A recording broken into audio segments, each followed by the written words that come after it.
Hi hello, ഫുജിറ മല്ലസിൻ്റെ പുതിയൊരു വീഡിയോയിലേക്ക് സ്വാഗതം. ട്രിപ്പിൻ്റെ 3-ാം ദിവസമാണ് കേട്ടോ ഇന്ന് നമ്മൾ പോകുന്നത് അസർബൈജാനിൻ്റെ ക്യാപിറ്റലായ ബാക്കുവിലേക്കാണ്. പാരീസ് ഓഫ് ഈസ്റ്റ് എന്ന ഒരു വിളിപ്പേര് കൂടെ ബാക്കുവിനുണ്ട്.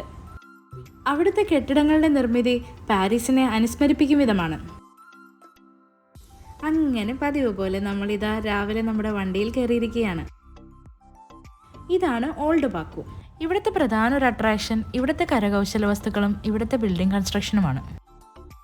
കല്ലുപാകിയ പാതയോരങ്ങൾ ആ സിറ്റിയുടെ പഴമയെ കൂടുതൽ മനോഹരമാക്കി. ഏതൊരു വസ്തുവിനെയും കാഴ്ചയോഗ്യമാക്കാൻ അവിടെ ഉള്ളവർക്ക് നല്ല വശമായിരുന്നു. അതിന് ഉത്തമ ഉദാഹരണമാണ് ഈ ഒരു മരവും. അങ്ങനെ പോകുമ്പോഴാണ് ചിലരെല്ലാം നിന്ന് ഫോട്ടോ എടുക്കുന്നത് കണ്ടത്. എന്താണെന്ന് നോക്കിയപ്പോൾ ചുമരിലതാ ഒരു സിംഹത്തിന്റെ ചിത്രം വരച്ചു വെച്ചിരിക്കുന്നു.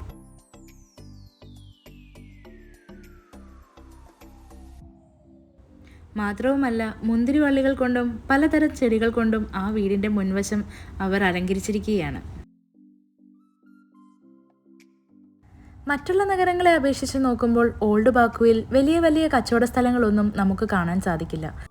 മരച്ചുവട്ടിലും വീടിന്റെ മുൻവശത്തും അണ്ടർഗ്രൗണ്ടിലുമൊക്കെയാണ് അവർ കച്ചവടം നടത്തുന്നത്. വളരെ നീറ്റ് ആൻഡ് ക്ലീൻ ആണ് ഓൾഡ് ബാക്കു. ധാരാളം ടൂറിസ്റ്റുകൾ വരുന്നൊരു സ്ഥലമാണ് ഓൾഡ് ബാക്കു. നമ്മൾ കുറച്ച് നേരത്തെയാണ്, അതുകൊണ്ട് തന്നെ തിരക്കും കുറവാണ്.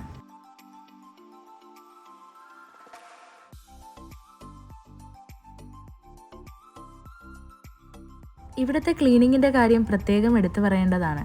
കണ്ടില്ലേ,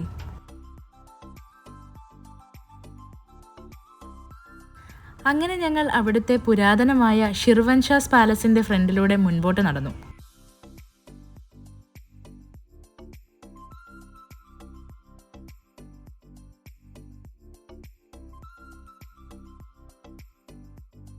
ഇടവഴികളിലൂടെയുള്ള നടത്തം എനിക്ക് കുറച്ച് കൺഫ്യൂഷൻ തോന്നി. വഴി തെറ്റിയോ എന്നൊരാശങ്ക ഇല്ലാതില്ല.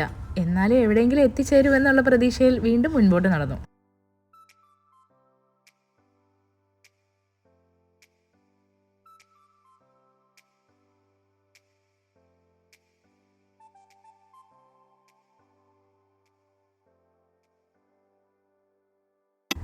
എന്തായാലും വന്നത് കാര്യമായി. അതുകൊണ്ടാണ് ഈ ഒരു കാഴ്ച കാണാൻ സാധിച്ചത്.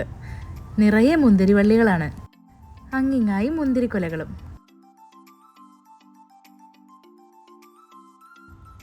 ഈ പൂക്കളുടെ സൗന്ദര്യം എന്തായാലും മനം കവരുന്ന ഒന്നായിരുന്നു. അങ്ങനെ ലക്ഷ്യമില്ലാത്ത നടത്തത്തിനൊടുവിൽ ഞങ്ങൾ പുറത്തേക്കിറങ്ങി. അടുത്ത സ്ഥലത്തേക്ക് പോകാൻ ഞങ്ങൾ ഡ്രൈവറെ കാത്തിരിക്കുകയാണ്. കൂടെ നടത്തത്തിന്റെ ക്ഷീണവും ഉണ്ടായിരുന്നു.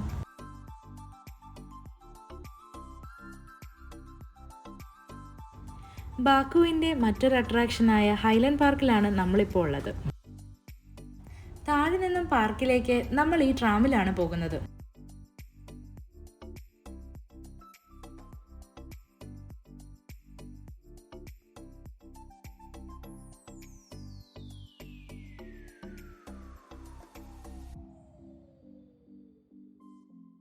നല്ല കുത്തനെയുള്ള കയറ്റമാണെങ്കിലും അത്യാവശ്യ സ്പീഡിലാണ് നമ്മുടെ ട്രാം പോകുന്നത്.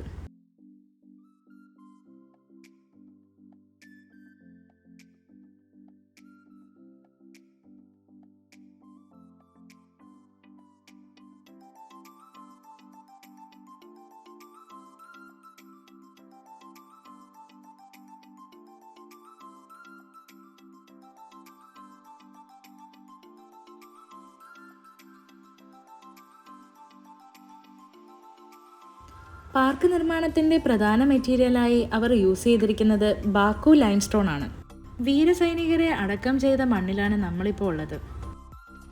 അസർബൈജാൻ നാഷണൽ ഡേ ആയ ഇന്ന് സൈനികരുടെ ശവകുടീരത്തിനരികിൽ മെഴുകുതിരി കത്തിച്ചും പൂക്കൾ അർപ്പിച്ചും ഓർമ്മ പുതുക്കുകയാണ് അവരുടെ ബന്ധുമിത്രാദികൾ. ഏതൊരു പ്രായത്തിലും ജോലി ചെയ്യാൻ സന്നദ്ധരാണ് അസർബൈജാനികൾ. അതിനൊരു ഉത്തമ ഉദാഹരണമാണ് ഈ അമ്മ.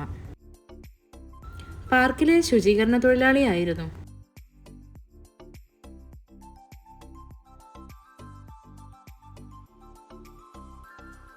അസർബൈജാനിന്റെ പല കൾച്ചറൽ പരിപാടികളും ഇവിടെ വെച്ചാണ് നടത്തപ്പെടുന്നത്. പാർക്കിന്റെ ഈ ഒരു പോയിന്റിൽ നിന്നാൽ ബാക്കുവിന്റെ പ്രധാന സ്ഥലങ്ങളെല്ലാം കണ്ട് ആസ്വദിക്കാൻ സാധിക്കും. Giant wheel, crescent hotel, Dennis mall ഇതെല്ലാം ഇതിൽ ഉൾപ്പെടുന്നു.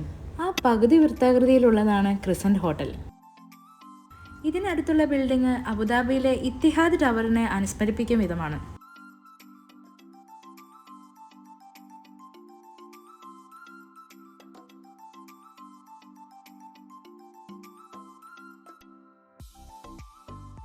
ഫ്ലെയിംസ് ടവറിന്റെ തൊട്ടടുത്താണ് നമ്മളിപ്പോൾ നിൽക്കുന്നത്.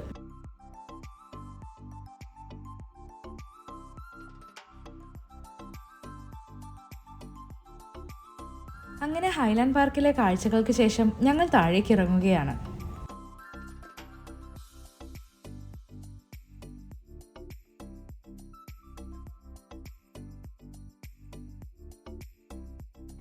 അവിടുന്ന് നേരെ നമ്മൾ എത്തിച്ചേർന്നത് ബാക്കു ബോളിവാർഡിലാണ്. നാഷണൽ ഡേയുടെ പ്രോഗ്രാംസിനായി ഒരുങ്ങുകയാണ് അവിടം.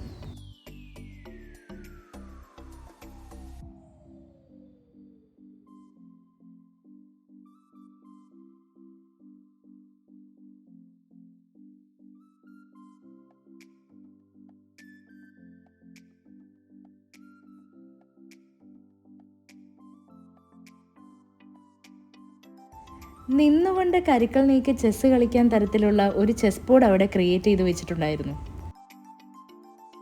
പലതരത്തിലുള്ള വാട്ടർ ഫൗണ്ടൻസ് നമുക്കവിടെ കാണാൻ സാധിച്ചു. ആ വാട്ടർ ഫൗണ്ടനിൽ സൂര്യൻ്റെ വെളിച്ചം എത്തുമ്പോൾ അവിടെ മഴവില്ലുണ്ടാകുന്നുണ്ട്. അസർബൈജാൻ്റെ ഫ്ലാഗ് മുഖത്ത് വരച്ചു കൊടുക്കുകയാണ് ഈ പെൺകുട്ടി. സാധാരണയായി അവിടുത്തെ കൊച്ചുകുട്ടികളും സ്വദേശികളുമാണ് ഇങ്ങനെ ഫ്ലാഗ് വരയ്ക്കുന്നത്. പക്ഷേ ഒരു വിദേശിയായ ഞാൻ അവിടെ ചെന്നപ്പോൾ അവർക്ക് വളരെ സന്തോഷമായി. വളരെ സ്നേഹത്തോടും ആദരവോടും കൂടിയാണ് അവരെനിക്ക് ഫ്ലാഗ് വരച്ചു തന്നത്. ഫ്ലാഗ് വരച്ചുകൊണ്ടിരിക്കുന്നതിനിടയിൽ അസർബൈജാനിയായ ഒരു സ്ത്രീ എന്തിനാണ് നിങ്ങൾ ഈ ഫ്ലാഗ് മുഖത്ത് വരയ്ക്കുന്നതെന്ന് ആകാംക്ഷയോടെ ചോദിച്ചു.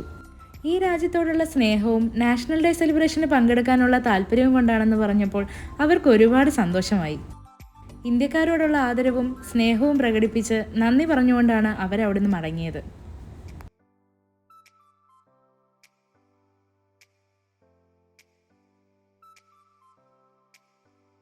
ഡ്രൈവിംഗ് പണ്ടേ ഒരു ക്രൈസ് ആയിരുന്നതിനാൽ ഞാൻ ഇവിടെയും എത്തിപ്പെട്ടു.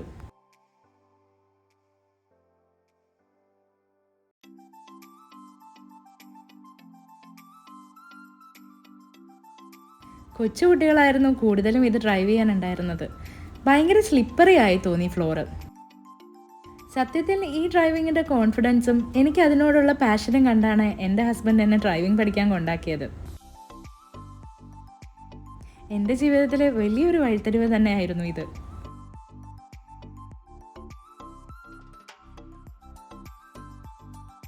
അങ്ങനെ സ്റ്റൈലിഷായി പാർക്ക് ചെയ്ത് ഞാൻ വണ്ടിയിൽ നിന്നും ഇറങ്ങി. സന്ധ്യയോടടുത്തു. ആളുകളുടെ എണ്ണത്തിലും വ്യത്യാസം വന്നു.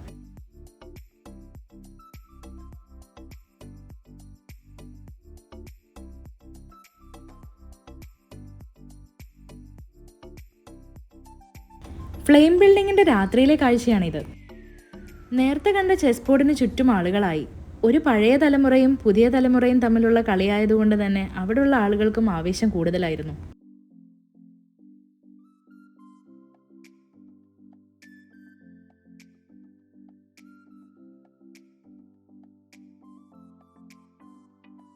കുറച്ചു നേരം അവിടെ നിന്ന് ആസ്വദിച്ചതിന് ശേഷം ഞങ്ങൾ വീണ്ടും നടന്നു.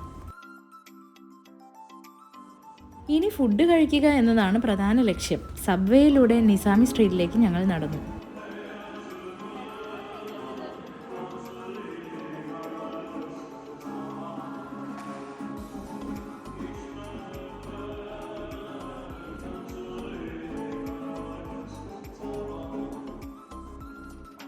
പകൽ വെളിച്ചത്തിൽ ഇതിനിത്ര മനോഹാരിത അനുഭവപ്പെട്ടില്ല.